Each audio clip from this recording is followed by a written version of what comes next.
3000 এর সব থেকে কাছের পূর্ণবর্গ সংখ্যা খুঁজি যা 3000 এর থেকে ছোট আর যা 3000 এর থেকে বড়। এর মানে হচ্ছে 3000 এর থেকে ছোট এবং 3000 এর কাছাকাছি একটা পূর্ণবর্গ সংখ্যা খুঁজতে হবে, আর একটা পূর্ণবর্গ সংখ্যা খুঁজতে হবে যা 3000 এর থেকে বড় এবং 3000 এর কাছাকাছি। 3000 এর থেকে তো অনেক ছোট পূর্ণবর্গ সংখ্যা আছে, কিন্তু সেসব পূর্ণবর্গ সংখ্যা আমাকে খুঁজতে হবে না। 3000 এর থেকেও বড় অনেক পূর্ণবর্গ সংখ্যা আছে, সেগুলো আমাকে খুঁজতে হবে না। কি খুঁজতে হবে? 3000 এর নিয়ারেস্ট অ্যান্ড ডিয়ারেস্ট সেটা আমাকে খুঁজতে হবে।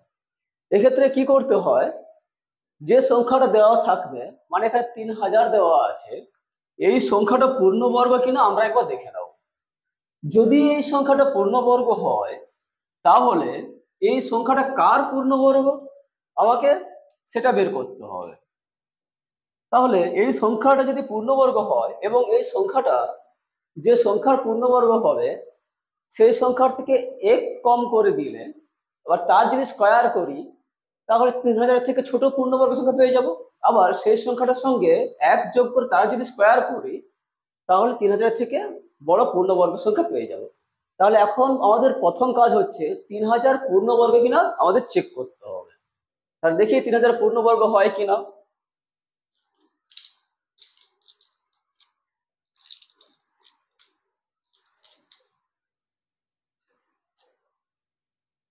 একক, দশক, শতক, হাজার পূর্ণবর্গ এখানে দেখবো এবারে।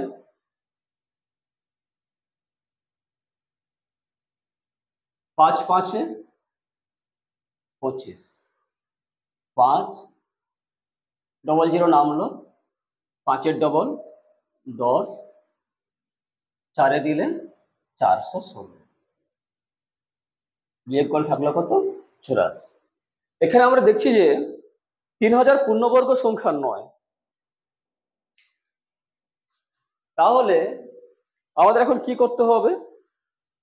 3000 এমন একটা সংখ্যা যেটা কিনা 54 এর বর্গের সাথে কিছু বড়, আবার 55 এর বর্গের থেকে কিছু ছোট। তাহলে আমরা বলতে পারি 3000 এর থেকে ছোট 3000 এর সব থেকে কাছে পূর্ণবর্গ সংখ্যা হলো 54 এর স্কয়ার। মানে কত? 54 কে 54 দিয়ে গুণ করলে 4 4 16 6, হাতে রইল 1, 4 5 20 কে 21, 5 4 20 0, হাতে রইল 2, 5 5 25 দিয়ে 27, 2916। তার মানে কি হলো যে 3000 এর থেকে ছোট 3000 এর সব থেকে কাছের পূর্ণবর্গ সংখ্যা হলো 2916।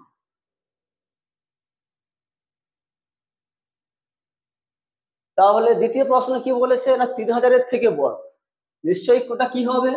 54 যুক্ত 1 এর whole square equal to 55 whole square সমান 55 গুণিতক 55।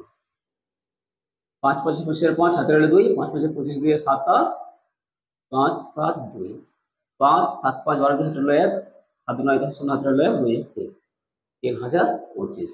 তাহলে 3000 এর থেকে বড় এবং কাছের পূর্ণবর্গ সংখ্যা হলো 3025।